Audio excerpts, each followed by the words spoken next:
I give the floor to my president, Mr. Manuel Rios. Thank you, Gustavo. Dear Patricia, dear Gustavo, dear GDL project partners, colleagues and friends, good afternoon to everybody. I am glad to see many of you again, after the nice meeting we had last April in Valencia, that I think was very successful and positive. Okay, I am glad to come here today for the opening of this workshop on tannery workplace safety organized with our social partners. Cotans and industry all Europe have dedicated to this topic significant efforts. And I understand that by now it has become evident that workplace safety in tanneries ranks among the highest priorities of the social dialogue of the European tanning sector. Our common ambition is to drive positive change in the global leather industry by preaching with the example. In 2011, we developed, in cooperation with EU OSHA and with the support of the European Commission, the first version of the OIRA tool for risk assessment in tanneries, a practical and free instrument which is meant to assist tanneries, in particular the micro enterprises and SMEs, to develop their own company risk assessment reports and risk mitigation plans. We know that it is widely used, and we are very proud that it has been even received the endorsement of UNIDO. The present report is yet another practical step in this direction. We wanted to pull together all sector-specific information on tannery workplace accidents in Europe for better understanding them and drawing lessons for improved workplace safety in tanneries. Are we pleased with the result? Of course not, because public information at sector level is rare and difficult to obtain. Accidents must be prevented, and most of them can be avoided. Intelligence and best practice that can lead to this ambition. But we are happy to see that Europe's tanneries are reasonable, safe compared to other parts of the world, and that we are in a positive trend towards zero accidents.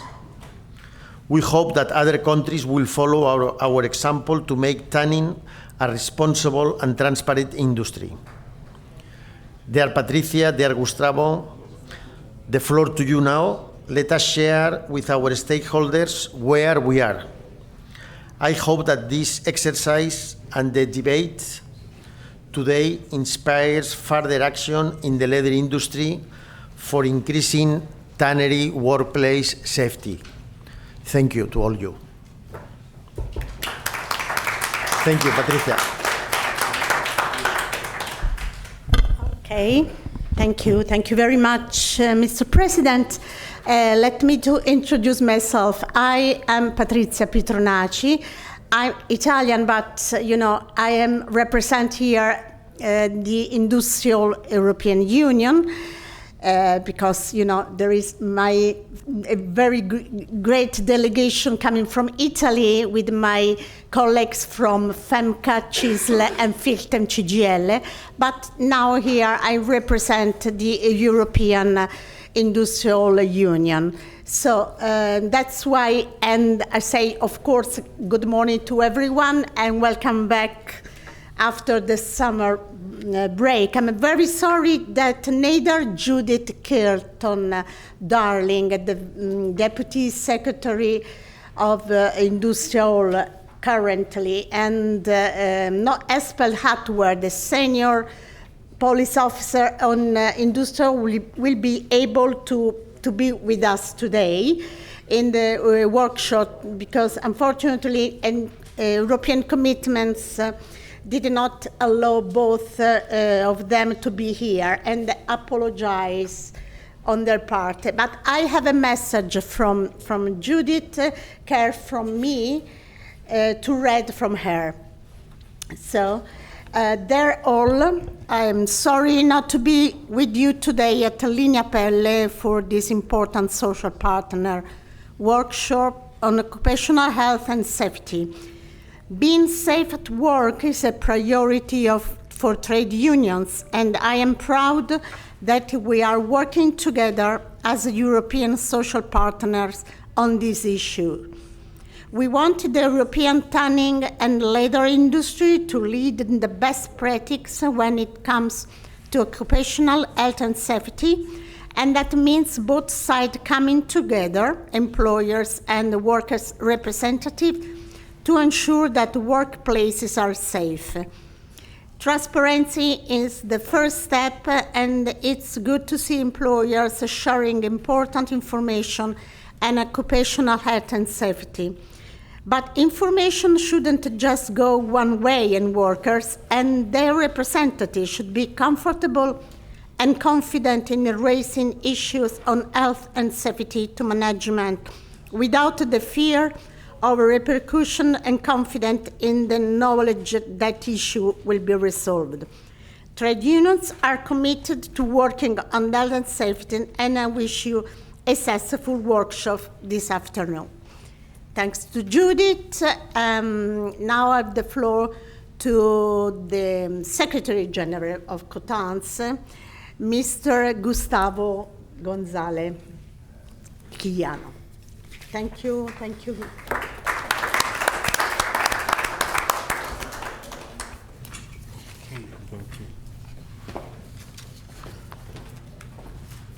I have a few slides.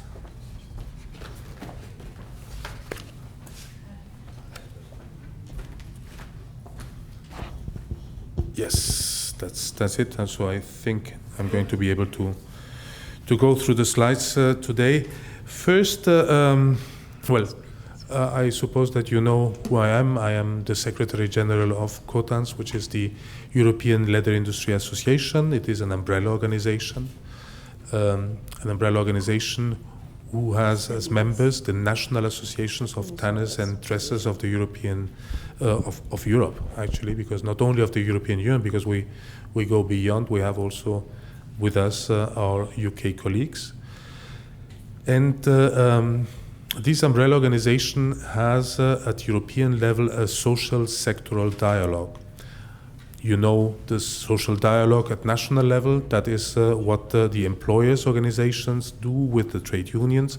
At European level, it is one level higher. At European level, we do have also a social sectoral dialogue where we meet together and where we exchange about how we can improve and how we can render the industry more effective and more efficient. And notably, one of these topics is, of course, about health and safety. Let's see where we are. Let me give you an account about the context of the project that we are going to be seeing together, what it has given, what it has resulted. The context is the social, as I said, the social dialogue. Social dialogue is at European level not dealing with the most difficult part of the social dialogue, which is the negotiation of collective agreements. That is very, very difficult. But we're dealing with all other aspects that are not controversial and that are going to be building bridges between both sides of the industry and trying to improve our activities. Well, within the social dialogue, we are very much concerned with what is the corporate social responsibility. That is one of the key terms that we would like to mention today. And in the corporate social responsibility, we understand that looking at the safety and health of the workforce is particularly important. The prevention of risks has been in our agenda since the very beginning of our activities. We started actually the social sectoral dialogue some 23, 24 years ago. And the first thing that we were adopting is a social code of conduct, which you see here in this slide. And it was a very front front-running social code of conduct, because we have there all the main ILO agreements covered that we are implementing actually at national level. The social code of conduct has been integrated into the national social dialogues by their own means. So every national association has its own way to include and implement this social dialogue, this social code of conduct. And for instance, I can give the example, which is maybe one very, very illustrative, the example of the Italian social code of conduct, which is part of the national collective agreement, which is very important, of course. So this social code of conduct has one point, which is the one clause, that is 1.8, which is about decent work and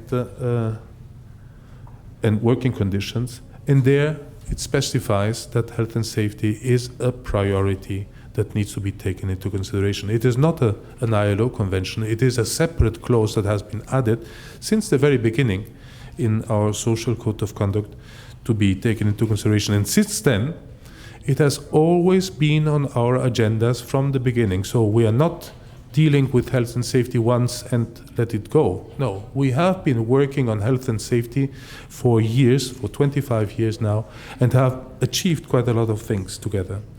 One of the results of this work, this common work that we are doing together with the trade unions, is, of course, the OIRA risk assessment tool.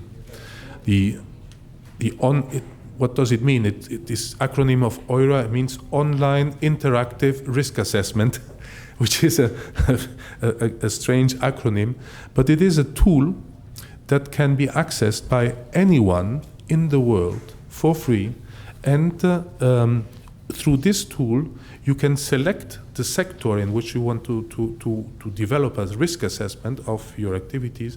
And there is, of course, you will find the leather tanning OIRA risk assessment tool. And that is something that we did together in a project, in a joint project in 2011-2012, where we developed these risk assessment tool, which has been updated recently in another second project that was dealing with due diligence and how this risk assessment tool is actually implemented. That was in 2018-2019. That is the second project of where this OIRA project has been updated. The project that we are dealing is also has to be seen in the context of the European Green Deal. The European Green Deal is the pact that the European Union is doing with the economy in order to become greener and more digital. And those are the two main aspects. And of course, together with the trade unions, we have said that there is no Green Deal if we forget about the social dimension. So the social dimension is very much part as well of the Green Deal, and we implement it in our projects as well. So finally, the last point that is important is also the EU strategy for sustainable and for sustainable textiles. Maybe you don't know because the title doesn't say it, but when one speaks about the textile ecosystem in Europe is one of the 14 ecosystems on which the European Union is acting in order to transition it to a more circular economy. And the textile ecosystem is not only about textiles, and not only about textiles and clothing, it is about textile, clothing, leather, and footwear, and all accessories that are also associated to this fashion sector. It's strange to find it named only textiles and not fashion, because fashion would have been more inclusive, but that's what we have. So whenever you read in EU jargon textiles or textile ecosystem, please don't forget that it also includes leather and footwear. So where are we? What have we done? The Green Deal Leather Project, in short, is, of course, a project that has been sponsored by the European Commission under the social dialogue budget line, which you see there. It is made in partnership between Industriol and Cotans, the employers and the trade unions organizations, and 7 countries that have been participating and providing information and data for making this information happen. The aim of this is to generate information, intelligence actually, to create a baseline on which we can work then in order to look back and see how we have progressed over time in 2 areas. One social leg and an environmental leg. And the social leg is, as I said, that the biggest priority for us is health and safety of the workforce. We are looking precisely on accidents at the workplace. And the environmental leg concerns the calculation of the carbon footprint of 1 square meter of bovine leather. That is going to have its own workshop later on. So what are the objectives of this social study? The important thing is that we needed to provide data. We wanted to obtain all the official data that exist in the sector or in the administration for calculating what is actually the incidence of accidents at the workplace in tanneries in the European Union. We had at the beginning a lot of ambition. We wanted to see and compare that with other countries and with other regions in the world. But unfortunately, we had to admit that data on the topic is very rare. And it's very rare not only in the world, at international level, but also quite rare in the European Union as well. It's not that the data does not exist, because the accidents have to be reported to the authorities at national level, and then they form part, of course, of all the information that compiled give an information about what are the total incidents of accidents at work. But it is rare to get access to this detailed data, particularly when the industry sector is so small as the one for leather in the European Union. So it was quite difficult to obtain. We managed to convince a number of national administrations to provide the data, but for others we had to do a survey in order to obtain information that is sufficiently representative to be combined also with the official data that we have had. So why shall we do that? Because we care about the workforce, we care about the industry, and we need to be able to count on all the people that are working in the European tanneries. Therefore, we think that this data is going to allow us to revise eventually the EURA tool in order to make sure that the risks that are covered by the EURA tool are also reflected with the actual accidents that occur in the workplace. So I think that here we have done that. The objective is, of course, we want to achieve 0 accidents at the end of our exercise or at the end of our work or working together. Sorry, that was the slide. I'm sorry for that. The second leg is about the environmental study, and here, as I said, we are looking at the development of the data that allows us to understand what is actually the carbon footprint of 1 square meter of leather. For that, we are working on the methodology that has been adopted in 2012, I think, yes, 2012 we started, and we ended with 2017 with the publication of a sense standard, EN 16887, not so easy to read here, that is setting the conditions or the requirements for the calculation of the carbon footprint of leather. We are looking at the carbon footprint of bovine leather. We're not going to make a mix of different types of leather, but we are looking specifically at bovine leather. And we are going to apply a method that has been developed by our German colleagues that is called Eco2L. Some of you may have heard about that. Excuse me.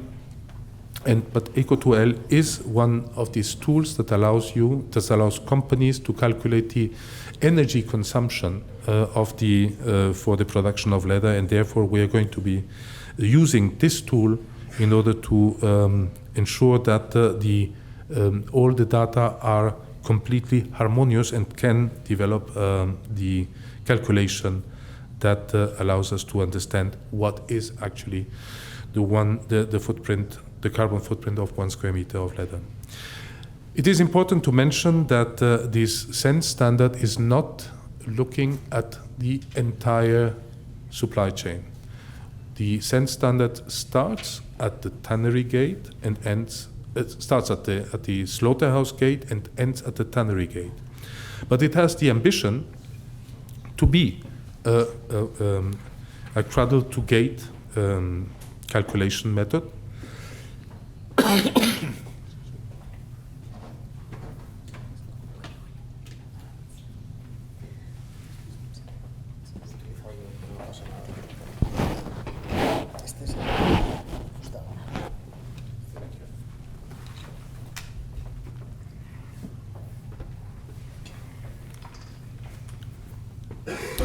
And so it is a cradle-to-gate methodology, but we understand that this cradle-to-gate methodology is acceptable because we understand that the hides and skins of animals, of slaughter animals, are actually which are byproducts, are actually to be considered with a zero allocation, and therefore we consider that only the footprint of leather should be calculated. Not because the footprint of the animal hide is so high, not because we want to discard this, but because we understand that a byproduct is nothing else than a waste that has found a sustainable disposal route. And in order to keep it, to be taken up by the economy, it needs to be promoted with an incentive, and the incentive is a zero allocation. So that is what we are doing. We are in the process of collecting all the data, of processing all these data, and then we're going to have a calculation that is going to give us the average footprint of 1 square meter of European leather, bovine leather. And that is going to be presented in a workshop like this one, but in Germany, probably at the end of this year or beginning of next year. Again, our objective is to have zero impact, and with the time, we're going to be able to do that, because if we achieve to demonstrate that leather has a very long durability, we can then communicate well that the impact of leather, the use of leather, is going to be like zero. So the longer you use a product, the more you can discount the individual impact per use. So that is our objective. The future, that's zero impact. It may not be totally possible. So we may not be able to avoid all accidents, but That's our aim. That's what we want to achieve. That's what we want to obtain. So we want to make sure that at least we have put all the efforts on our side to make sure that there is no accident at the workplace. And that means also training, prevention, the oil risk assessment tool, etc. Tanning, as I said, this is a kind of ether. Tanning plays an essential role in today's world. So we recycle, we upcycle actually a residue of the meat industry. And but tanning has a bad reputation, and that you know as well, because you read in the press or in the media about a lot of nonsense that is being said about tanning and about the footprint of tanning, and that is what we want to change. Transparency provides intelligence on facts, and that is how we want to destroy, to demystify the things that are going to be said about leather, by providing transparent data that on which you can work. And data allows to monitor progress. So we will have today a baseline on which we will be able to count and to see how we are going to be progressing. And we hope that facts generate trust, and that due diligence is good for people and it's good for the business. So what's next? Next is going to be the second workshop, which is going to take place in Germany. It's going to be, as I said, end of this year or beginning of next year. And the dates are going to be soon available. And then at the end, we're going to have a final conference of this project, which is going to take place in April and May, and where we're going to present the overall results as well as some particular features of this project. And with this, thank you very much for your attention.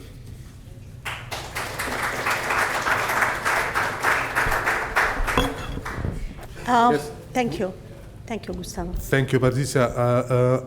I introduce you, Silvia. Okay, yes. Okay. Now I just want to say thank you for your presentation. Thank you, Patricia. Thank you. Silvia Pedrana is the Social Affairs Manager of UNIC, the Italian Trade Association, and one of our partners in this project. Silvia is going to introduce you with the results that we have achieved with this data collection and evaluation of the social aspect of the project. Thank you.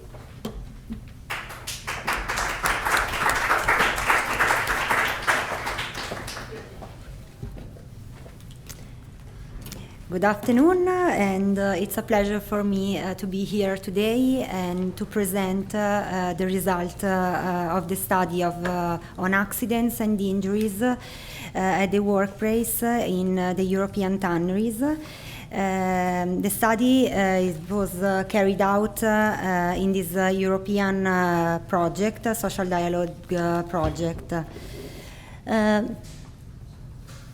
First of all, it's important to underline that the study provides a snapshot of the situation on accidents, on the accident trend in the European tanning sector in the years 29 and 2021.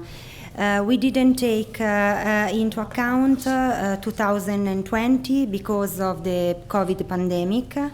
This year, in fact, cannot be considered as significant for analyzing the normal trend of accidents at the workplace.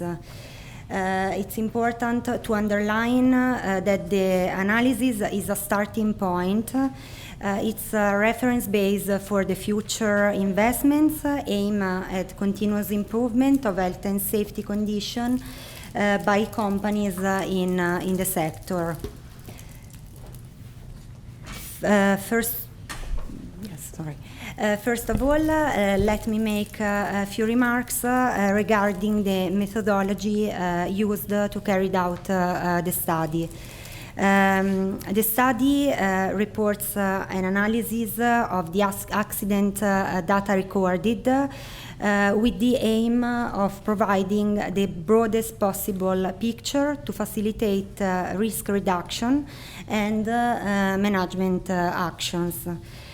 The survey involved the active collaboration of 7 national associations, members of COTANS, and representing the tanning industry in Italy, Spain, France, Germany, Portugal, Austria, and Hungary. The data were collected through a questionnaire filled in by the associations between December and February.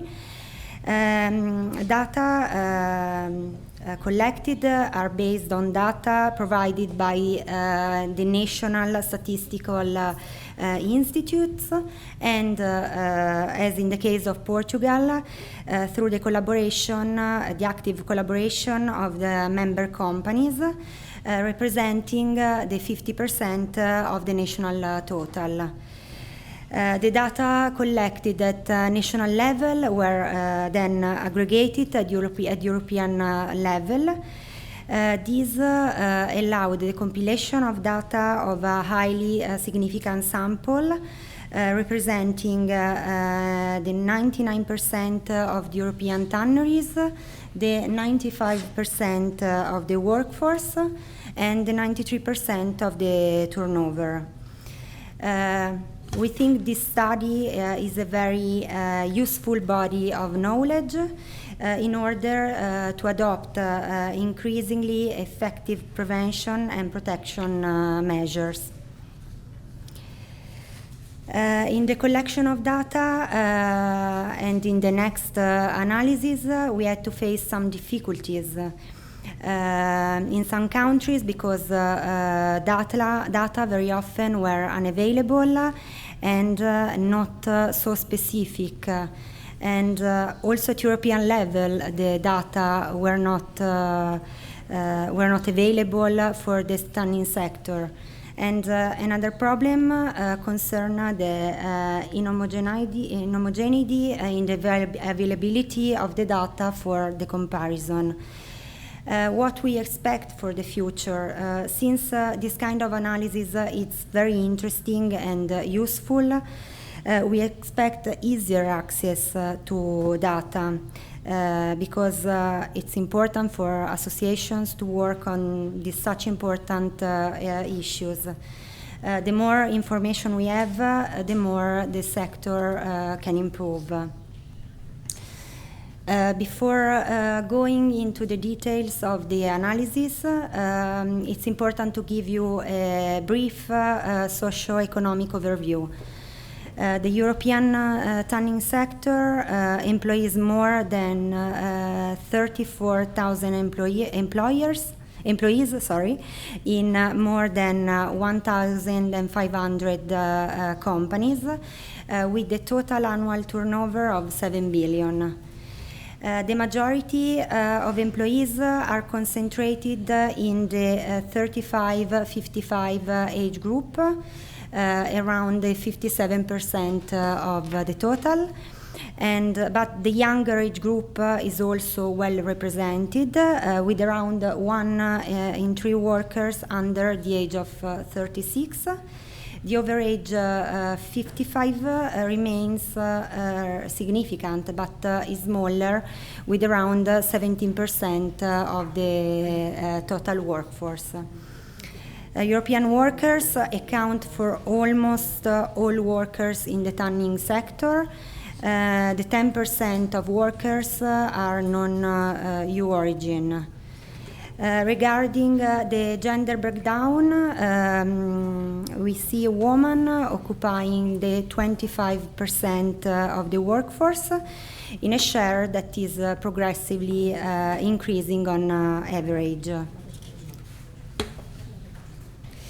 Let's now get into the heart of the study. We start with the detail on total number of accidents reported in the 2 years of analysis. The analysis shows that the total number of accidents in the 7 countries that took part in the survey was 1,317 in 2019 and 1,102 in 2021. In 2019, the incidence of accidents on the total employees was 3.4%, which fell to 3.2% in 2021. We can immediately see a significant decrease on accidents with a 16% reduction in declared accidents in the 2 years period of the analysis. The data regarding the fatal accidents recorded in 2019 shows 1 fatal accident, and in 2021 3 fatal accidents were recorded, one of which occurred in itinere. We can say that this first data demonstrate that the European tanneries are attentive to the ethical and social aspects of their activity, and through continuous investment they are able to progress towards a higher level of health and safety in the workplace. In this graphic you can see the detail of number of accidents reported in the 7 countries in the 2 years of the analysis. And we have also the graphic with the quota of accidents on the total number of employees in the 2 years of analysis per country. The analysis of the accidents over the 2-year period by mode of accident shows that both in the 2 years, the vast majority of accidents, approximately the 85%, occurred at the workplace. The remaining 15% refers to accidents occurring in itinere. So means during the normal journey from or to home and place of work. The comparison in absolute terms between 2019 and 2021 shows a decrease in the phenomenon of both accidents occurring at the workplace, the 16%, and also on accidents in itinere, 18%. The collected data also illustrate the breakdown of accidents by mode of accidents according to the gender of the injured person.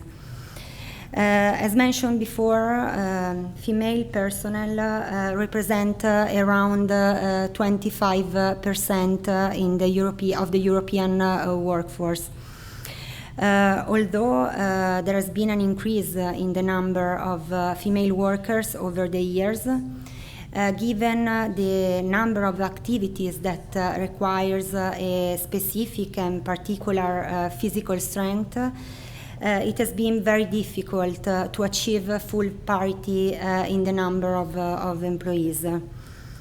The data shows that of the total number of accidents reported in 2019, 18% involved female workers, a share that decreased to 16% of total accidents in 2021.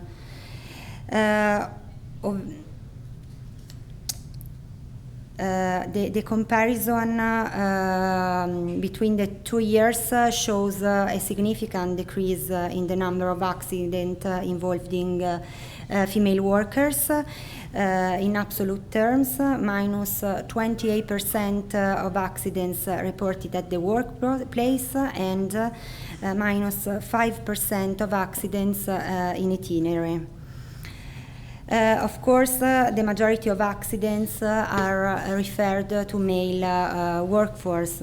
As an explanation for this phenomenon, it should be noted that although the proportion of female workers has increased in the past years, they are still much lower than men, and the risk also for female workers is lower, partly because female workers are more often employed in lower risk activities such as administration, marketing, communication than their male colleagues. Regarding male workforce, in 2019, 82% of accidents occurred to men and 84% in 2021. Accident occurred predominantly at work, and however, overall, there was a decrease also in the number of accidents both in itinerary and at work. Minus 21% in itinerary and minus 14% at work. The graphic shows detail of accidents by sex in the 2 years of analysis in the 7 countries that took part at the survey. We also collected data regarding the breakdown of injuries in different age group. In 2019, the age group with the highest number of cases was the 50 to 59 age group, the 27%, followed by the 40 to 49 age group, 26%. The incidence in the other age group was lower. We have the 11% in the 20 to 24 age group, 9% to the 25 to 29, 10% to 30 to 34, 10% in the 35-39 age group, and 5% in the 60 and 62 64 age group. Again, in 2021, the age group with the highest number of cases was the group the 50 to 59, followed by the 40 to 49 age group with the 24%. And accidents regarding the other age group remained approximately in line with in terms of frequency over the 2 years. This result can be attributable to the larger group considered, and also to the fact that the majority of employees are in the 35 and 55 age bracket. In the report, we also underlined the problem, the aspect regarding the aging of the workforce and the generational turnover, and also the importance of the promotion of a positive image of the sector. The gradual aging of the workforce is a vital issue that, if it not managed properly, could jeopardize the future of the sector. It's very important for the European tanneries encourage young people to work in tanneries, and also ensure the transfer of knowledge and skills from older workers to the next generation. We can say that the result of this study can give a positive image of the sector with regard to occupational safety and enhancing the technological and creative aspects of the activity that combines progress and tradition and plays a key role within prestigious supply chains. Here we have the graphic with the comparison of accidents by age group in the 2 years with regarding to the age groups, and also in this one we can see the different incidents.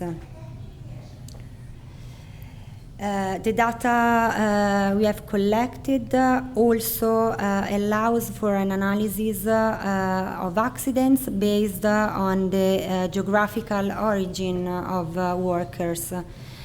It's important to underline that inclusiveness is a fundamental aspect of the European tanning sector, which support the social dimension of the sustainability.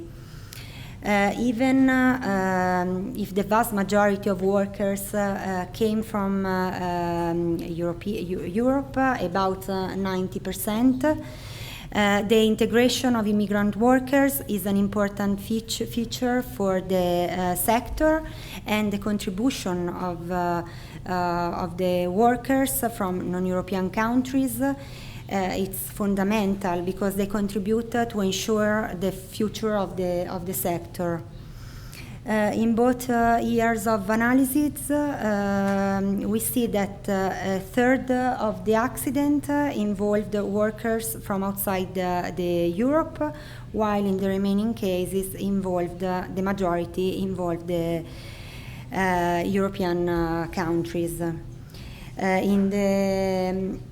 In the 2-year period of analysis, we see a slight increase in the accident rate of non-EU workers, EU workers. The data collected also allows an analysis of accidents by the location of the injuries.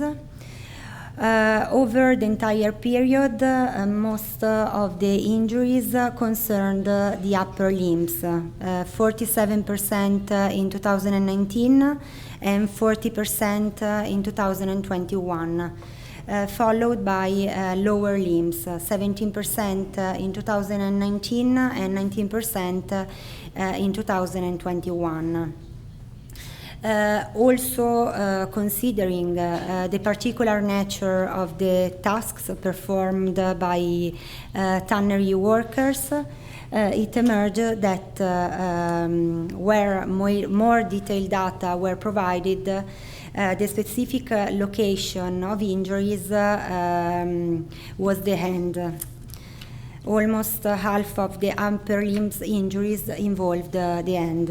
And we see also that the 10% of injuries involved the vertebral column. Regarding the risks involving hands, as I mentioned before, many of accidents involved hand.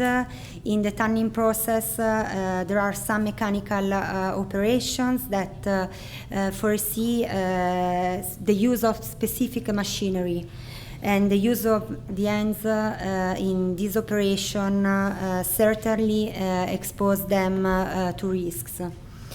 Technological development and increasingly stringent health and safety regulations have certainly contributed over the years to reduce the accident phenomenon. We can say that machinery can, of course, reduce the risk, but unfortunately does not eliminate them completely. So it's important that all preventive actions and also the operators' contribution during the activity. Also, manual handling of loads is a potential risk. At the beginning of the process, hides are full of water and they can be very heavy. Also in this case, technology over the years has affected and continues to affect handling, especially in case of large dimension heights. The loading and the unloading can be facilitated and simplified by system of handling of the product. There are also, in the case of chemicals, automated system that almost reduce the effort. The data collected also allows an analysis of accidents by the nature of injuries. And also this figure is a reflection of the typical activities carried out in the tanneries. In 2019, 49% of injuries were due to wounds, including superficial ones, followed by contusions, 18%, and dislocation and sprains, 18%. The nature of the remaining injuries is residual. And for 2021, although data were not as detailed as 2019, data confirm the predominant nature of injuries due mainly to wounds, 54%, followed by dislocation, sprains, and bruises. In some countries, it was possible also to retrieve the criteria defining the severity of accidents. In almost all the cases, the accidents were qualified as minor. We had in Germany, for example, 90% of accidents in both years were considered minor. In Spain, 98% in 2019 and 99% in 2021. And in Hungary, all accidents are reported as minor. For some countries, for example, France, Spain, Portugal, and Hungary, were provided details data also by contract type. The majority of accidents in both years involved workers employed on permanent contracts, the 70% of accidents. We can underline that the permanent contract is the most the contractual form most used by companies in the sector.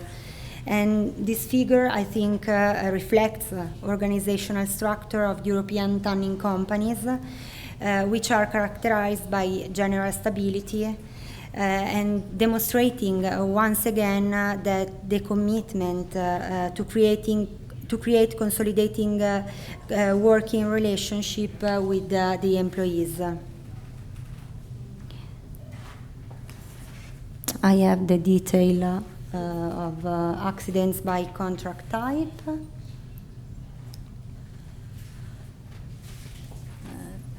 For some countries, we had also the data regarding the duration of accidents.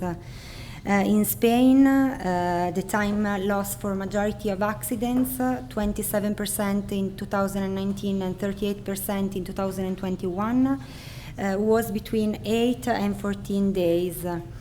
And in Germany, the majority in both years had an average number of days lost of 14 days. Since for the Italian tanning sector, we collected data from 2003, it's important to underline that the attention of the Italian tanneries to the health and safety of the workers over the years led to important and tangible results in terms of prevention.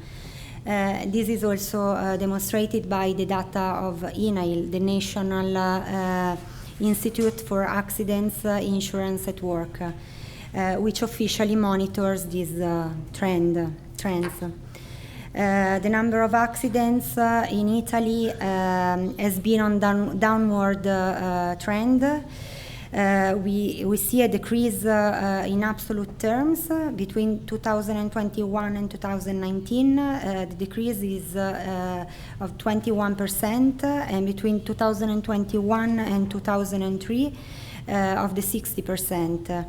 And also we can see a decrease on incidents on the total of workers between 2021 and 2019, 9%, and between 2021 and 2003 of the 38%.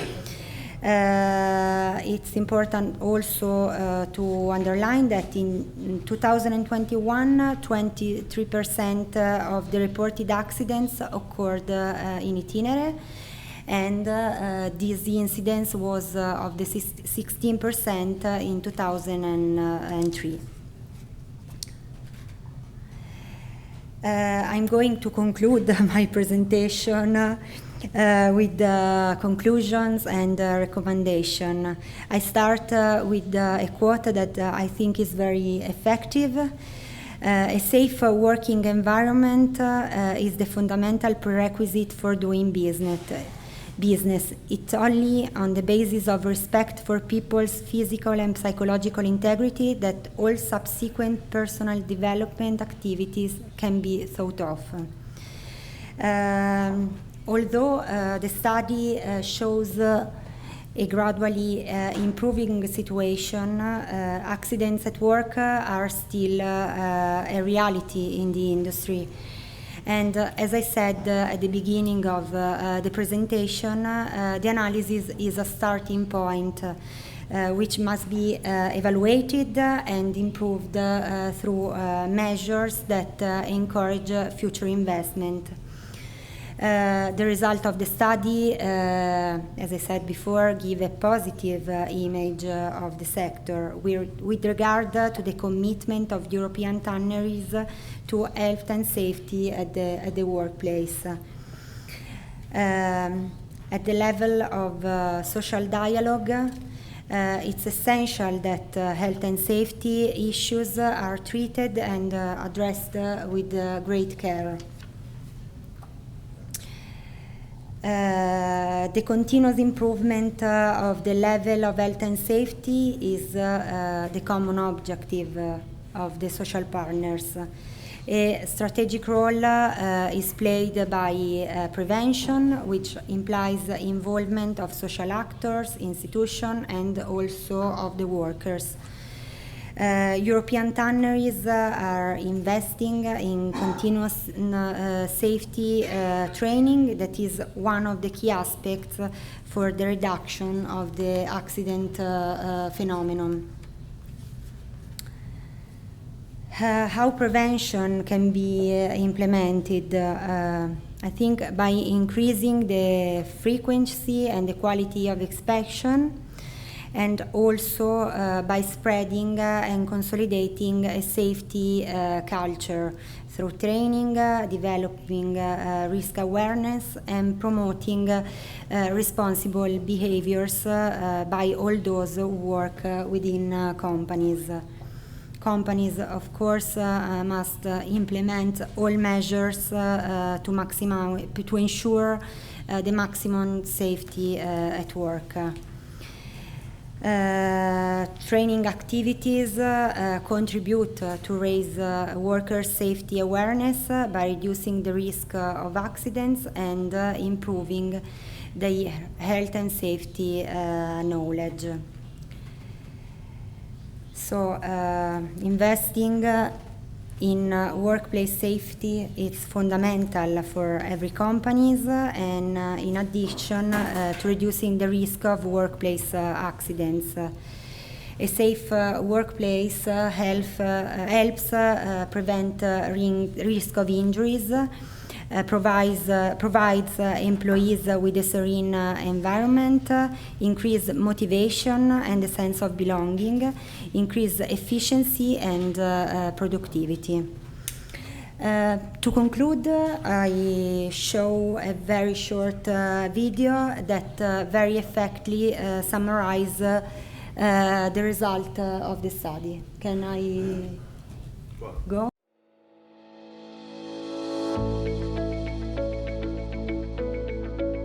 Sustainability is in the DNA of the European tanning industry.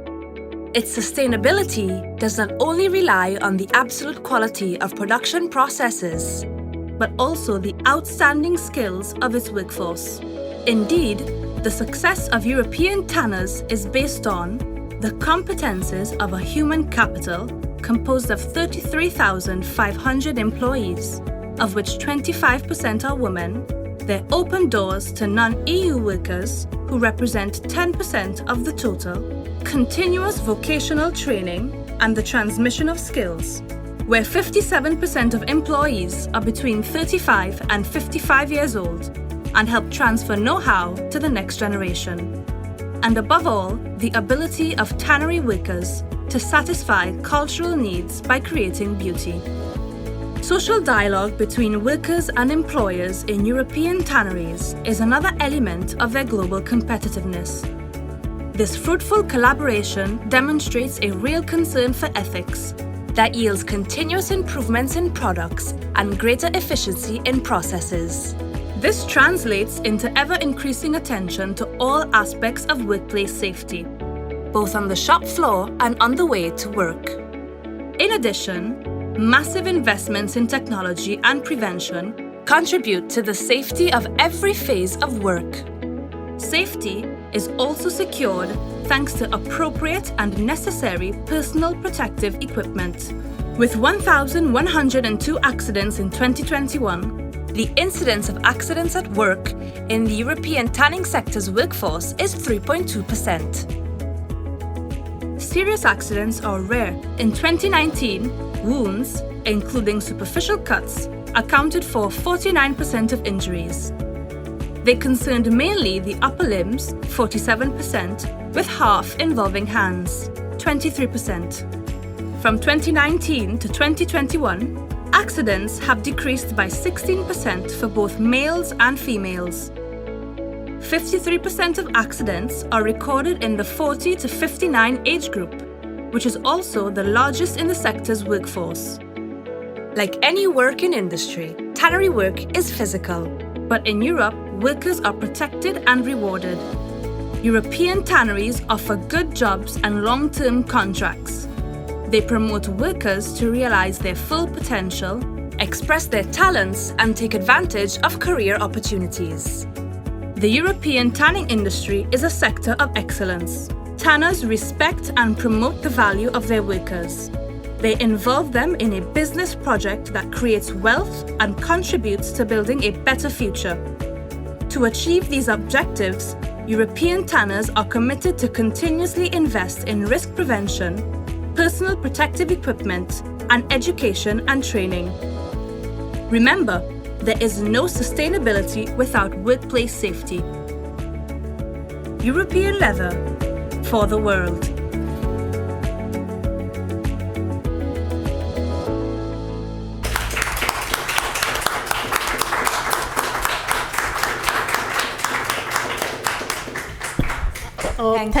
Thank you very much, Silvia, for your meticulous study and the analysis you have produced. It's a very useful tool to have a very clear and up-to-date situation.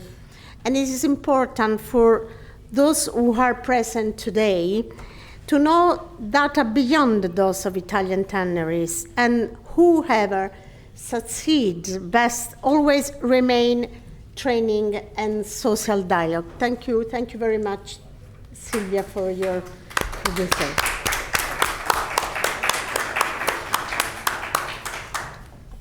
And thank you for your attention.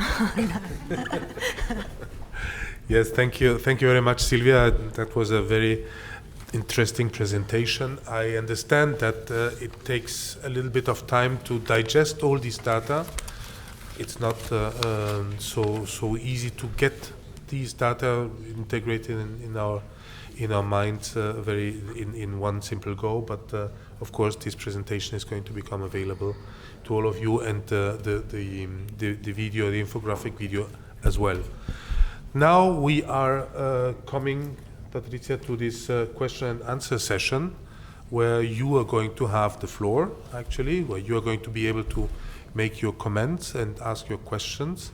And all together we're going to try to respond to that, to these questions and to these comments.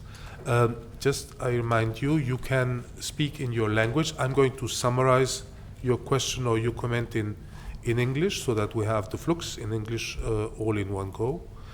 And then we're going to respond in English, of course. There is going to be a microphone that is going to be flying here around, so please raise your hand so you will get your microphone. The floor is yours.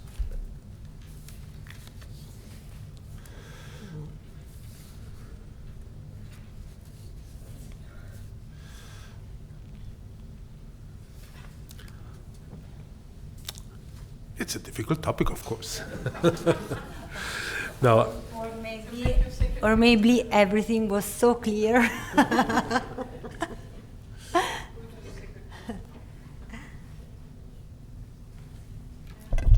no, well, indeed, Silvia, you have been very, very clear.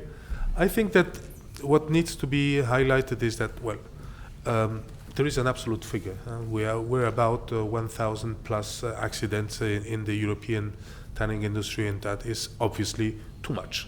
We all agree on that. We do not want to have that number of accidents, but that is what we have as a starting line for our assessment. So it's interesting now to see, and if we can debate a little bit, if we can speak about the issues that you see, the obstacles to improve that figure, or the things that the best practices that we can have in order to reduce these figures, in order to come closer to our objectives, which is zero impact. That means zero accidents in the workplaces. So this is just food for thought. If you have suggestions or ideas, best practices to explain what is done in certain tanneries and what can be done in others. Maybe you have also some opinion about the images that you see in internet. When you Google tanning and tanneries, you arrive possibly to, and very rapidly at images that are not very nice to see, and that you see, well, is this actually happening in my backyard? Is this happening in Europe? Is this happening in France, in Spain, in Italy, in Portugal, whatever? Obviously not, of course. But what is the opinion that this contrast that exists between the images that you see on the internet and the reality that is on the ground? How can we manage these differences or this situation? Is it possible also to have some campaigns in order to explain about the tannery workplace safety? I think we have a first comment of first question. Thank you. Hello. Good afternoon to you all. My name is Gonçalo Santos. I'm the Secretary General of APIC, which is the representative organization for the tanning industry in Portugal. One of the aspects that was mentioned on the presentation was the difficulty in obtaining data, and also the difficulty in obtaining data for countries outside of Europe. I think it would be useful to give this information to the International Work Organization, because as Europe has made efforts, and we made efforts as social partners to report the situation of our industry in Europe, why don't we try to force the others to do also? We don't have a clue of what is happening in other countries. We know how they compete with us, sometimes mostly unfairly, as Gustavo was saying in very well. If we Google it on the internet, we have some images, but we don't have the facts. So it would be important to use the results of this project as a way to put some pressure on third countries outside of Europe, also to report on their situations, so that everyone can have a clearer picture of what we are dealing with. Thank you very much. I see that we have another. Thank you for opening the debate and the discussion. Javier, please. Hola, buenas. Yo hablaré en castellano, en español, que es mi idioma. Soy Javier Usón, soy el responsable estatal del sector del curtido, textil y confección por parte de UGT-FICA. Y lo que me gustaría poner en valor, que lo ha comentado tanto Gustavo como Patricia como Silvia, es el tema de la transparencia. Es un tema básico en nuestro sector, porque realmente el ocultar los accidentes es verdad que te va a quitar la mala fama a corto plazo, porque nadie quiere trabajar con una empresa que tiene muchos accidentes. Cuando alguien tiene muchos accidentes es que está haciendo algo mal. Pero realmente lo que quizás no vea es que ocultando esos accidentes nunca va a mejorar, puesto que no va a recibir información de cómo mejorar esos accidentes. Al final la transparencia es la base para mejorar todos. Bueno, he podido tener un accidente, pero tengo que ver en qué he fallado. Si no lo digo a nadie, nadie me puede ayudar, con lo cual volveré a cometer el mismo fallo y no me supondrá un fallo o una mala fama a corto plazo, sino que incluso será a largo plazo, porque al final los trabajadores van a protestar y van a hacer movimientos en contra de esa empresa para que realmente ponga medidas de seguridad. Es decir, creo que para todos es mucho mejor la transparencia que el intentar ocultar accidentes. En la presentación había una cosa que me ha chocado mucho, porque más del 90% de los accidentes se consideran menores y, sin embargo, el tiempo medio de ausencia al trabajo son 14 días. Entonces me gustaría saber dónde está el límite de accidente menor y accidente grave, porque realmente solo hubo 1 en el 2019 y 3 en el 2021. Entonces me parece una media de baja demasiado elevada para ser todos accidentes leves. Muchas gracias. Thank you very much. I'm going to make a short summary of Javier's intervention for the filming of today's workshop. Javier Usón is the responsible officer of in UGT FICA, which is the Spanish trade union, one of the Spanish trade unions that is in charge of textile, clothing, leather, and footwear. And he wanted to make a comment on the transparency and the importance of transparency in order to for our sectors, because he says that hiding accidents is a false solution. You will not be able to improve your workplace safety, and that is why transparency is helping companies to improve their records and their reputation. It allows, it maybe reporting errors is maybe not easy, but it will avoid that workers mobilize and actively in order to install that health and safety by other means than the peaceful means. So there is one point that Javier wanted to make, which is the apparent contradiction that exists that between the 90% figure of the that are minor accidents in the sector, but that these accidents lead to about 14 days of absence of work.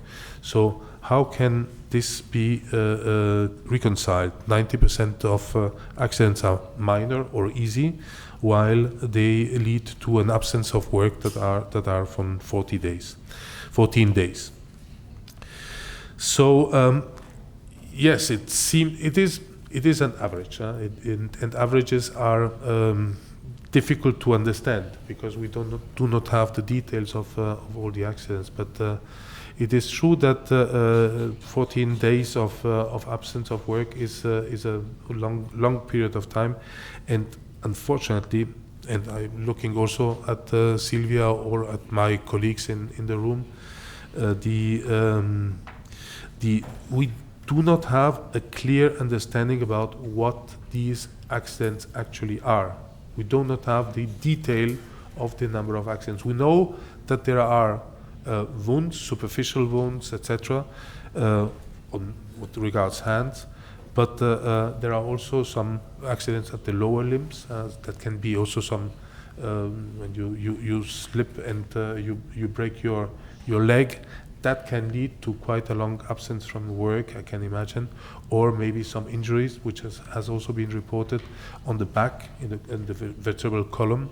That can also have some longer implications. So if you have a lot of easy accidents or minor accidents and a few that are quite heavy, then that can make that the average becomes relatively long. But actually, we don't know exactly what are the number of accidents that are heavy and the accidents that are easy or minor.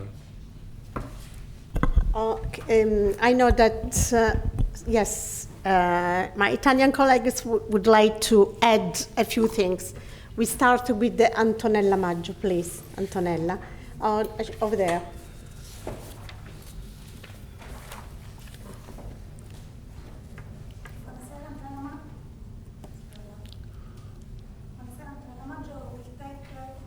I don't think we can hear you.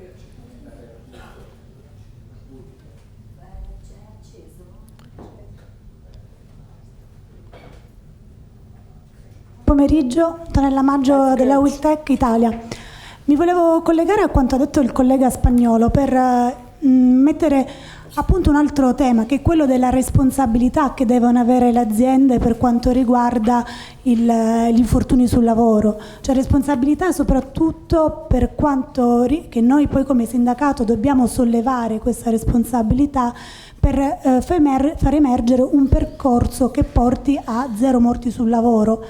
E io penso, e non so se sono stati fatti degli studi, che i 2 punti essenziali siano quelli del monitoraggio di questi infortuni, ma anche il monitoraggio dell'ambiente di lavoro, dell'ambiente circostante, e anche una verifica dei DPI, dei dispositivi di protezione individuali, e quindi capire quali sono quelli necessari e come devono essere utilizzati, perché anche su questi, anche in Italia sappiamo ci sono molte cause su questo tema dei DPI.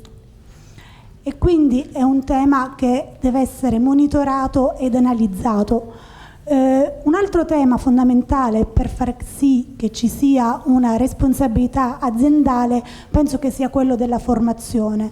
Noi in Italia puntiamo tanto sulla formazione, abbiamo delle figure nei nostri rappresentanti del lavoro che sono gli RLS, i rappresentanti sul lavoro e sulla sicurezza, che hanno il compito appunto di monitorare, ma devono avere anche la capacità attraverso la formazione di denunciare e porre in luce quali sono le criticità che ci sono all'interno delle aziende. Quindi per avere più responsabilità è necessario implementare la formazione e anche la formazione di tutti i lavoratori, non solo la formazione quella strettamente lavorativa, ma far passare una cultura della sicurezza sul lavoro e quindi cercare di avere un'azienda che sia sicura partendo dall'alto, dall'azienda, e dal basso dai lavoratori che abbiano le competenze e le capacità. Quindi in Italia noi sappiamo com'è la situazione, però penso che questo progetto abbia anche lo scopo di farci mettere a fattor comune quali sono le prassi e le buone pratiche e quindi far venire alla luce quali sono le criticità che ci sono negli altri stati interessati come nel nostro e quali sono invece gli elementi di forza che potremmo trarre nel nostro su questi punti. Thank you very much. I make a short summary of Antonella Maggi's intervention from Jultec, the Italian trade union. She is asking about the responsibility of the worker, of the employer, with regard to these accidents and how this is actually articulated within the company. She indicates that monitoring of the accidents at work should be a usual practice, and including also not only the accidents in themselves, but also the circumstances in which these occur, as well as the personal protective equipment that is used for preventing these type of accidents.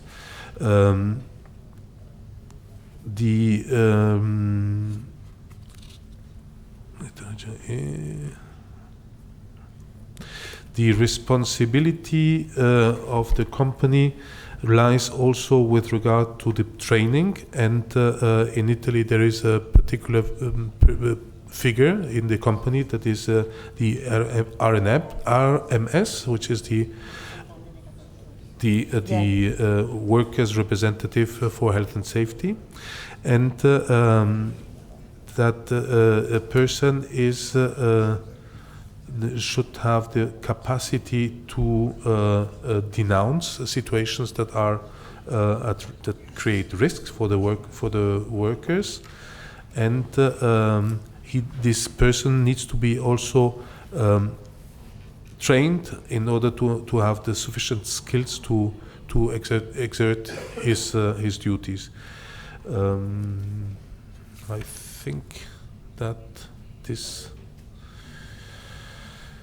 Yes. Finally, Mrs. Maggi says that she hopes that this study is also the starting point for improving the situation, and as a basis also to obtain an exchange in best practices that exist in order to avoid that there is any accident, particularly fatal accidents in tannery workplaces. Good.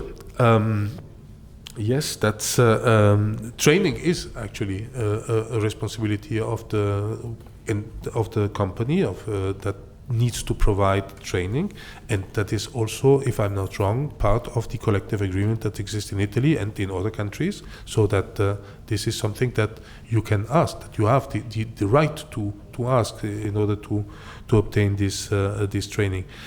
It needs to be said also that. If there is an accident in the workplace, in any workplace, it is not only a responsibility of the employers, but it is a joint responsibility.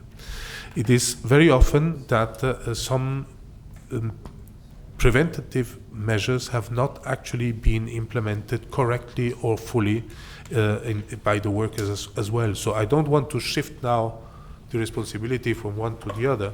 But we need to see the accident, the phenomenon of accident, as a phenomenon.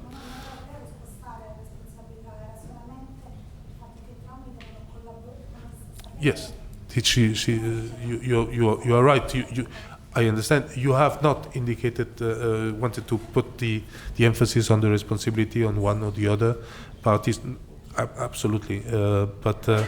That there should be a cooperation in order to avoid these type of phenomena. Yes, of course, that is our objective, and precisely this is the reason why we have made this study, in order to obtain intelligence, in order to obtain data and information about what is happening, so that we can make improvements in this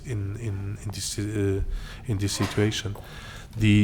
Our objective is to to make best practices emerge from this study. That is what we want, and that is something that we could not get from the companies individually, because this is not an information that exists. But of course, all together we can develop this type of information and improve the EURA risk assessment tool, where these risks are identified and where preventive measures are indicated. So there is this tool.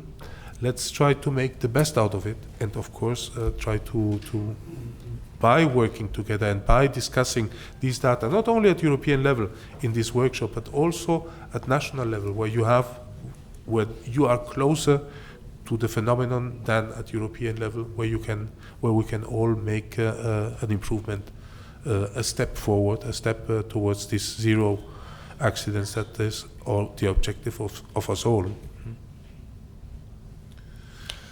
Any more comments? Yes.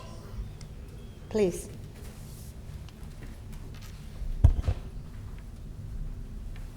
Buongiorno a tutti, sono Marco Cavallini, Associazione Conciatori Santa Croce sull'Arno. Volevo ricollegarmi a quello che aveva detto poco fa la dottoressa Maggio, se non sbaglio, dove confermo e sottoscrivo quello che diceva della trasversalità, quella che secondo me è un po' la parola chiave. Ora, nel nostro territorio già da tempo esiste, ed è forse questo, come già anche la dottoressa Pedrana aveva sottolineato nel suo intervento, la coesione tra le parti sociali nella tematica sicurezza. E penso che la parola chiave, dicevo, sia proprio quella della consapevolezza che deve essere separata dalla responsabilità. Sono due cose che vanno su piani separati, perché la responsabilità ovviamente deve seguire ed è legata a delle norme, ma qui stiamo parlando di un bene di vita, stiamo parlando di un bene comune che è quello appunto della salute, e la consapevolezza deve partire in maniera trasversale da chi opera materialmente all'interno delle aziende fino ad arrivare a quello che è ovviamente il soggetto che deve gestire un'azienda e quindi deve far sì che vengano adottate le migliori pratiche, le migliori discipline che nel campo si evolvono quotidianamente, quasi, dove anche le parti sociali, ed è qui che arriva l'importanza sia da parte delle associazioni datoriali sia da parte dei sindacati, perché è tramite questo colloquio che c'è tra i due soggetti, che da solo non basta, badiamoci bene, perché rimane una cosa confinata nella realtà industriale, ma devono necessariamente essere coinvolti anche gli organi istituzionali.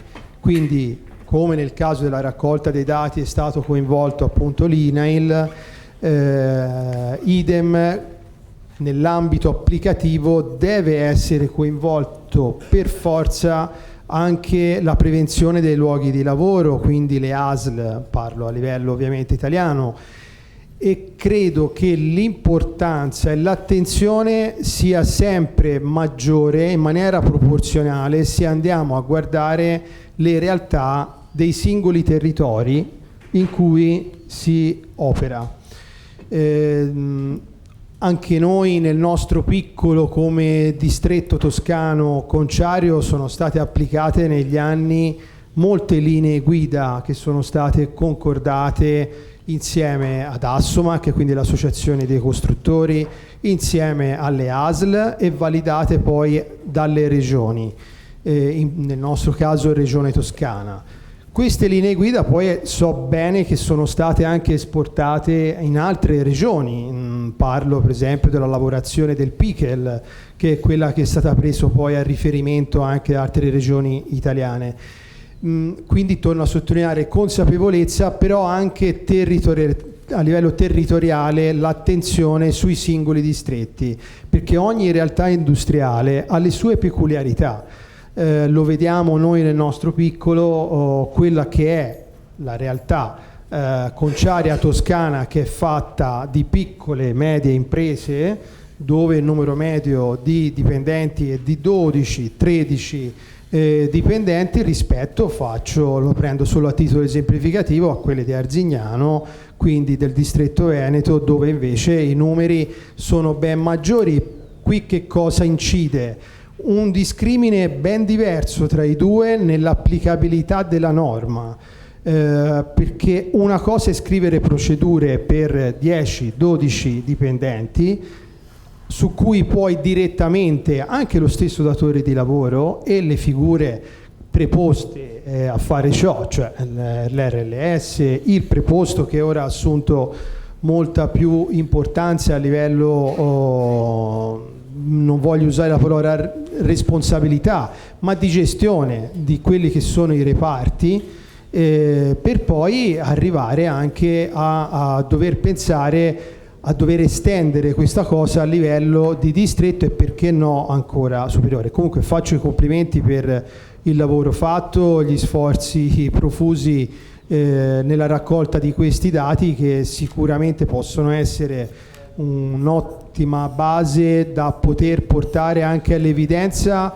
di ciò che appena ho detto, anche degli organi istituzionali che a livello solo regionale anche noi abbiamo avuto questa percezione di decremento degli infortuni e malattie professionali, anche che chiaramente qui, prendendo solo i 2 anni in riferimento, non era possibile trattare all'interno del progetto, perché sappiamo bene che le malattie professionali poi si mostrano in una durata anche ultraventennale. Grazie dell'attenzione.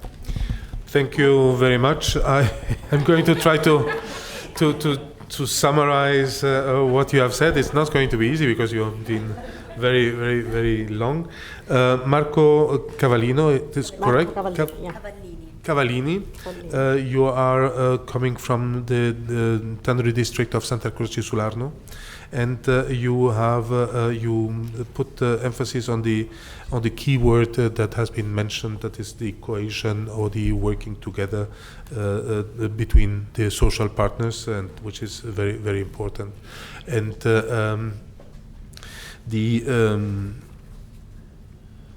which leads to the understanding that there should be 2 different things that need to be talked to about. One thing is the understanding about the situation, the phenomenon of the accidents, and the other thing is the question of concerning the responsibility.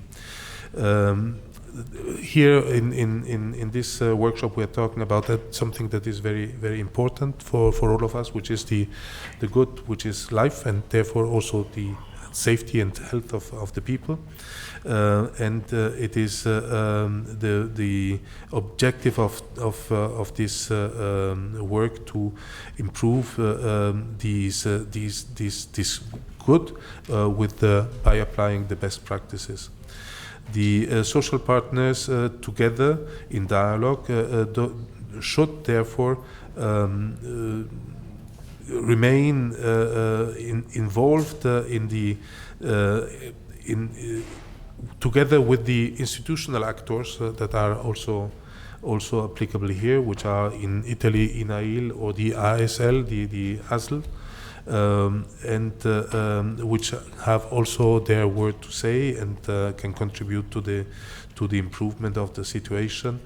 And let me see. But there is another element that needs to be taken into consideration as well, which is the territory in which these things happen. You cannot compare one territory to another. Every tannery and every situation is different. You cannot compare, for instance, the situation in Tuscany, where you have smaller units, about on average about 12 people that are working in a tannery, with the situation that exists in Veneto region, in Arzignano, where the tanneries are normally bigger and have a different structure. In a smaller surrounding, you can act maybe more easily on the individuals, but that is not something that is easily done on larger structures.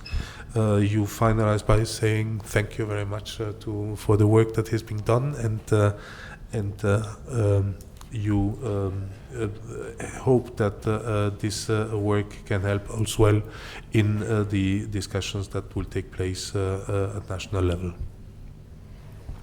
I just want to give the floor to Riccardo Coletti, please. And if there's other, yes, please, other two, because we have, I don't Yes. want to rush, of course, but we have the little interview that is going to do after the meeting, because a lot of people have to take the train. Riccardo, please, it's your Grazie. turn. Buonasera ormai a tutti.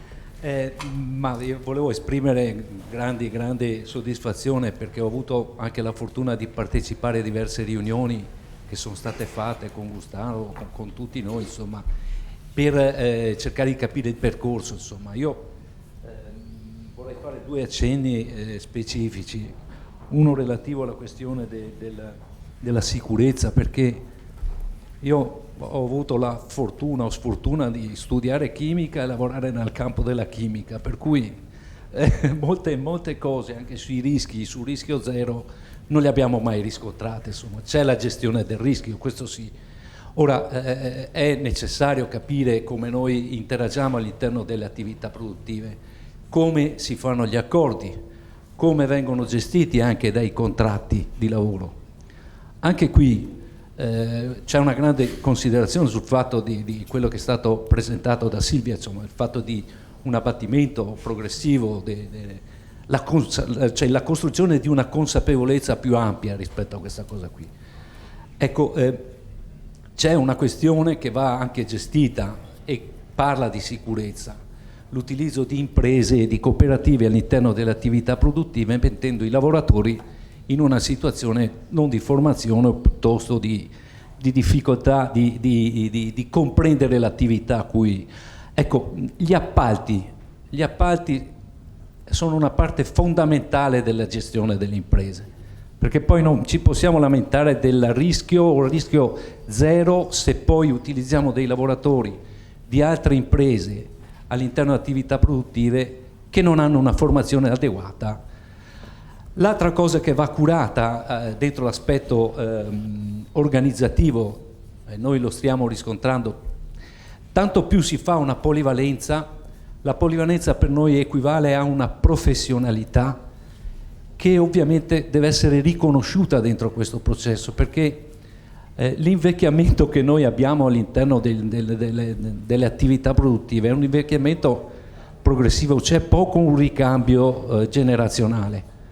E qui mi collego al secondo punto che reputo importante, proprio per la formazione che ho avuto in questi anni. Allora, la questione ambientale, cioè è una questione importantissima. Se noi, cioè, visto le domande che ho letto cioè, se noi chiediamo a un lavoratore o se chiediamo anche a un cittadino che abita vicino a un distretto o nei pressi di un'attività produttiva che è una conceria, c'è sempre, come dire, una idea di obsolescenza, cioè di impianti che sono vecchi, sono pericolosi perché utilizzano chimica. Associati a questi, almeno parlo dell'esperienza italiana, c'è anche una miopia da un punto di vista ambientale, perché dire no sulla plastica e non fare un ragionamento specifico sul valore della pelle e il ritorno a un utilizzo più massiccio della pelle, partendo dal presupposto che stiamo parlando di un prodotto di scarto, è una cosa che puoi diffonderla, puoi dire che insomma sostanzialmente si sta progressivamente intervenendo anche nello specifico sull'abbattimento di alcuni prodotti chimici, però queste cose non sono viste proprio perché c'è una miopia da un punto di vista ambientalista.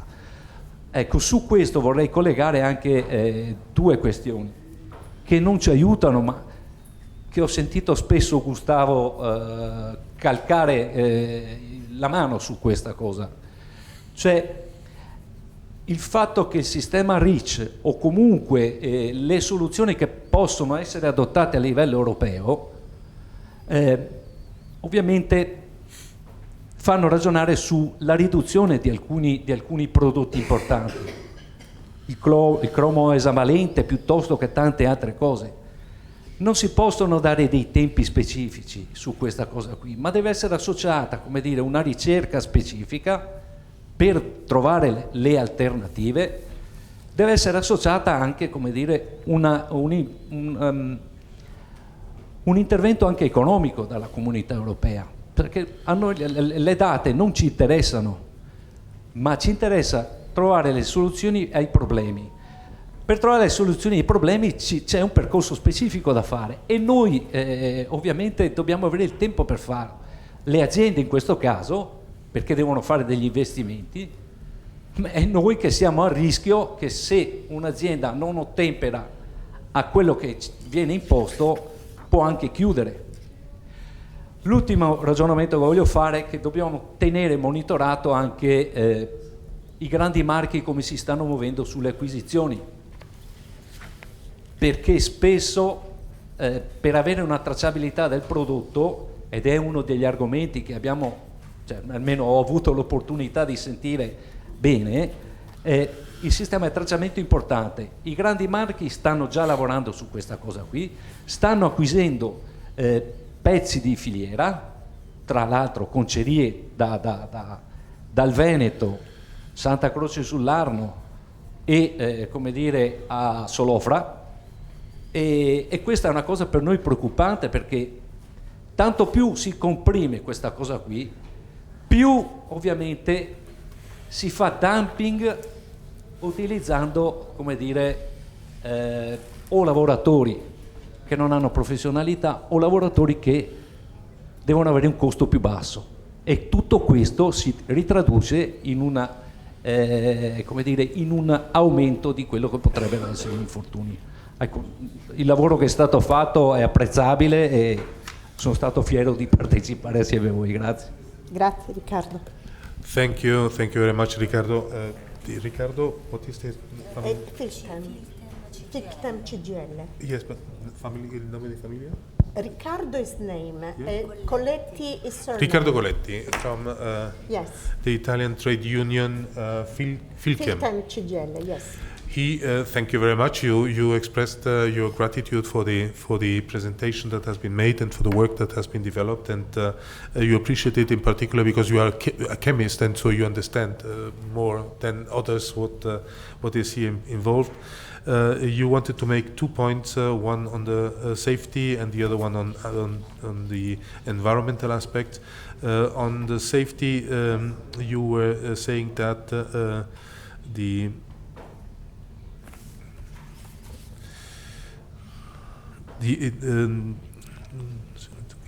that maybe it's difficult to understand all the risks that exist, and that the importance of the how these risks are then standardized and indicated in agreements. There needs to be a higher understanding about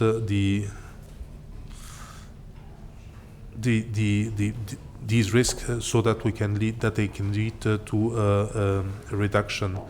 And there is one aspect that are particularly difficult to understand is when there are subcontractors when involved in the development of work, where sometimes there are people that are not perfectly trained that are also involved in the development of activities that are highly technical. So there needs to be a higher understanding and a higher involvement of all the people that are working in the sector.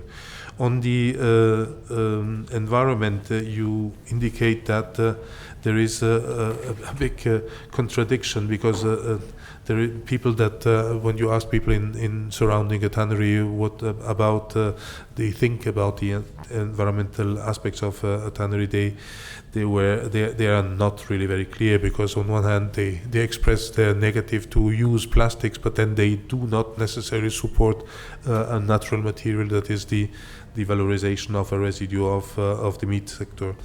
That is, it needs to be further disseminated or informed. 2 points also that you made with regard to REACH and the monitoring. On REACH, you mentioned that there are some restrictions that the European Union is imposing that do need time for their implementation, because otherwise the risk is that we see simply that some of the tanneries that cannot implement certain limitations or certain restrictions will simply be forced to close. And on the monitoring, you mentioned that it is important also to monitor the big brands that are taking inroads into the sector, in order to see how we can sort out aspects. So, for instance, also the question concerning traceability. Yes, thank you. Yes, please be short. Be short. Please be short. No, and there is another one. I don't want to. Okay. Thank you very much. Please, Ivano. Sì, grazie. Introduce yourself, please. Sì, grazie. Buonasera a tutti. Sono Ivano Dalla Brea della FENCA CIS Nazionale. Anche per me è un piacere essere presente al workshop di oggi ed è un piacere ulteriore poter portare anche un contributo appunto alla giornata. E noi in Italia con i nostri colleghi dei colleghi rappresentanti delle imprese abbiamo una buona abitudine, che è quella di condividere il report di sostenibilità che viene realizzato a cura di UNIC e osservando i dati dello stesso dell'anno 2022 si possono scoprire tante cose interessanti e dei capitoli significativi anche sul tema della salute e della sicurezza. Mi ha colpito però un'introduzione che è contenuta appunto in questo report di sostenibilità realizzata a cura del Presidente Nuti, nella quale viene utilizzata una parola in maniera frequente, che è la parola rispetto. Rispetto che viene declinata in varie casistiche, tra cui appunto il rispetto per l'ambiente, il rispetto per gli animali, il rispetto per le persone intese, c'è i lavoratori che operano nella filiera, ma anche i clienti che sostengono il business attraverso l'acquisto di prodotti che vengono realizzati dalle imprese naturalmente, e il rispetto per le risorse energetiche, no? Prima tra tutte l'acqua che serve assolutamente per il ciclo produttivo. Ragionando su questa introduzione che appunto mi ha colpito, perché mi ha colpito? Perché non si può non essere d'accordo, no? con questo grande obiettivo, e anche credo che anche noi come sindacato il termine rispetto è veramente al centro del nostro agire sindacale. Noi lo decliniamo questo termine con azioni che naturalmente hanno obiettivi differenti in parte, che sono le tutele che dobbiamo riuscire a ottenere sul luogo di lavoro, tutele che sono di vario tipo, dal riconoscimento di un corretto salario, dal welfare, da orari di lavoro che rendano compatibile la conciliazione vita-lavoro, alla formazione, tutta una serie di questioni che sono per noi preminenti. Ce n'è una però che è l'oggetto emerso anche in maniera preponderante nella riunione di oggi, che chiaramente va a definire in maniera più esplicita qual è l'obiettivo sindacale e su cui noi ci crediamo e insistiamo in tutte le piattaforme rivendicative per i rinnovi dei contratti, che è il tema appunto della salute e della sicurezza. Salute e sicurezza è un tema talmente per noi strategico sul quale anche le associazioni datoriali ce ne danno atto da tempo. Abbiamo abbandonato un approccio rivendicativo sulla materia per adottarne uno che è più diciamo un approccio di condivisione, di partecipazione della stessa. Va dato atto in questo senso che anche l'associazione datoriale di UNIC già a partire con il protocollo nazionale per la gestione del Covid, ma anche sulla presentazione dei dati INAIL. Oggi Silvia ha ben rappresentato i dati a livello europeo, noi abbiamo fatto la stessa attività a livello italiano osservando l'impatto delle malattie professionali e degli infortuni sul territorio italiano naturalmente e la dislocazione degli stessi sulle varie regioni. Era presente anche un operatore, un direttore dell'INAID e quindi c'è stato veramente un momento d'insieme che abbiamo fatto, partecipativo, dove siamo riusciti ad analizzare insieme questo fenomeno e da cui chiaramente quando si riesce a analizzare insieme le robe è più semplice che poi arrivino delle idee o che le determinazioni successive abbiano un certo tipo di sviluppo. E torna quindi in campo la parola rispetto in questo caso, perché facendo queste azioni c'è un rispetto di quelle che sono le relazioni sindacali. Relazioni sindacali che ovviamente sono il veicolo per noi essenziale che ci porterà, ci ha sempre portato e ci porterà anche in questa tornata a rinnovare il contratto nazionale e avremo modo in questa tornata di parlare di salute e sicurezza, perché per noi chiaramente nella nostra piattaforma ci sono dei capitoli dedicati a questo tema. Sarà molto interessante sentire anche la parte datoriale, sentire le proposte che ci faranno e quindi fare un ragionamento congiunto su un tema così decisivo, sapendo che ci sono delle casistiche che vanno attenzionate. Una veniva citata in maniera corretta dal collega Riccardo, cioè il tema degli appalti, anche nel confronto con le nostre delegazioni sindacali, è un tema ricorrente che viene fuori spesso, perché sappiamo insomma che all'interno dell'appalto la formazione cambia tra l'azienda madre e le ditte terziste e quindi è lì che spesso si annidano il grosso degli incidenti sul lavoro. Così come avremo modo di parlare di quella che è la programmazione della prevenzione, perché far prevenzione è un aspetto fondamentale, però anche fare attività di programmazione della stessa riteniamo che sia uno degli elementi centrali che ci possano far cogliere l'obiettivo effettivamente di tendere a quegli infortuni zero o alla riduzione degli stessi. Grazie. Thank you very much. Mi ricordi il nome? Ivano Della Brea, Femca Cisl. Ivano Della Brea from Femca Della Brea. Excuse me. From Femca Cisl. Yes, you were also very happy about the participation in this workshop, and you mentioned one thing that is particularly important for you, which is the term respect that has appeared also in some other presentations that have been made earlier today. This is a term that is very important also for the trade unions, because it looks at the objectives that we need to take into consideration for the care of the workers, for the care for their salaries, for the workforce, for the training, for the health and safety, which is probably one of the most important aspects of this care and respect that needs to be adopted. You mentioned also that with regard to the health and safety, the approach that the trade unions have been adopting in Italy have changed from a vindicative aspect to a more participative aspect, so in order that the questions are dealt with together, and you mentioned as a good practice the way you are dealing with UNIC, the Italian Tennis Association, where respect is also taking place. You await, of course, with interest what is going to be the discussions that are going to take place also in this area for health and safety in the next round of negotiations.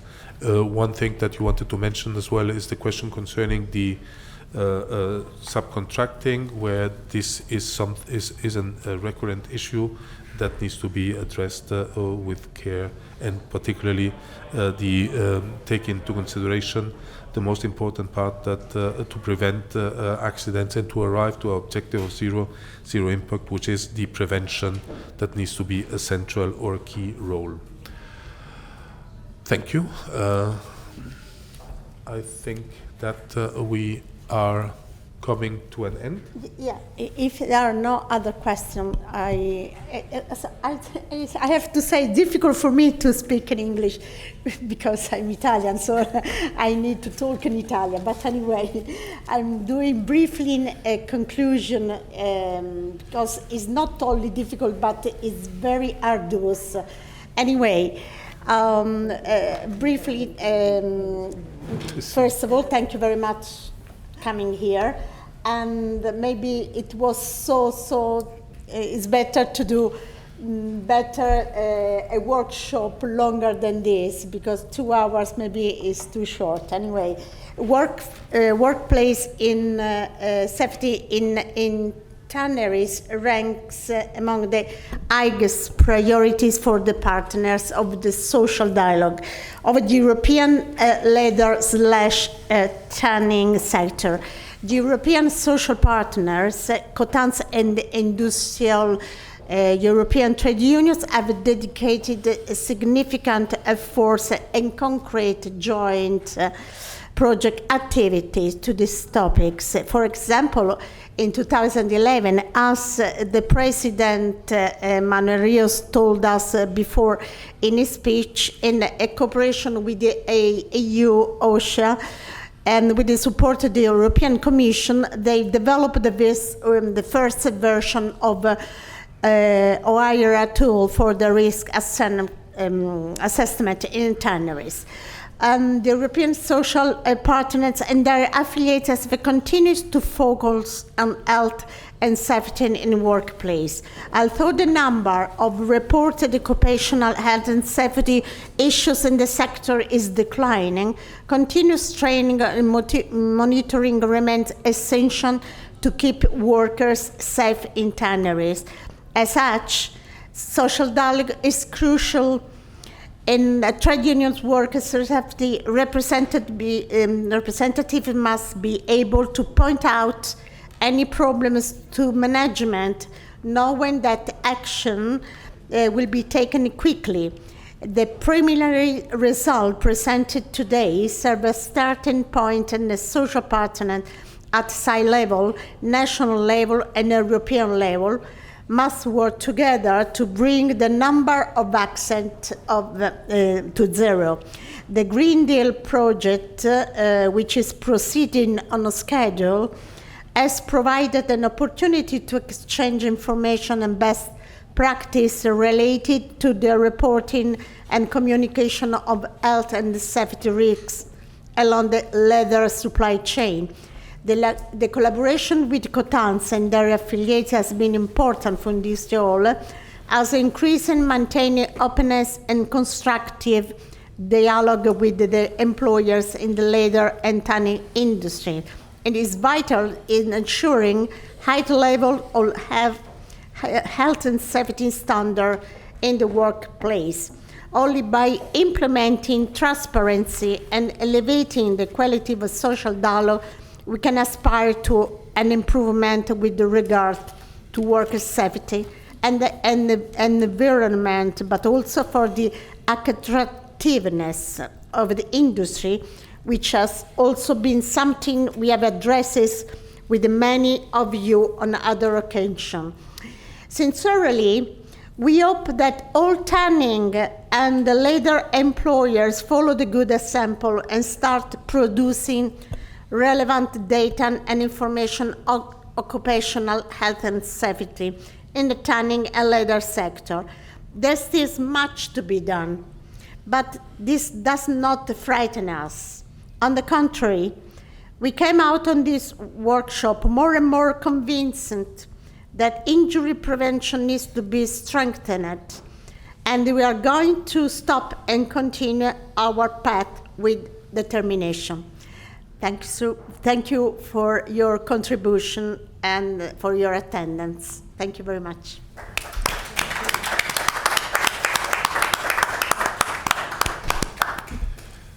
So, thank you.